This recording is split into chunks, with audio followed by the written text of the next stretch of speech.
তুমি আমার কবুতরের বাচ্চা, তুমি আমার জ্ঞানটা ফুল, তুমি আমার অন্ধকারের হারিকান, তুমি আমার বর্ষাকালে হাতি, তুমি আমার উড়োজাহাজের হেল্পার।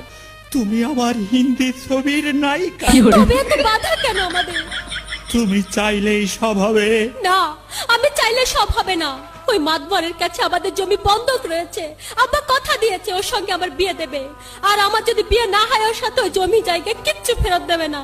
কিন্তু কিন্তু তুমি চিন্তা করো না, ওই বুড়ো বেশি দিন লাস্টিং করবে না। তখন তুমি হবে আমার হৃদয় রাজ্যের রাজা। এ কি তুমি কাঁদছো? কই, আমি তো কাচ্ছি না, আমাকে দেখ, আমার বুকে তো কোনো কান্না নেই। তোমার চোখে পানি, চোখে যেন কি পড়লো। আমার কথা শোনো তুমি। আমাকে কোনো কথা বলো না,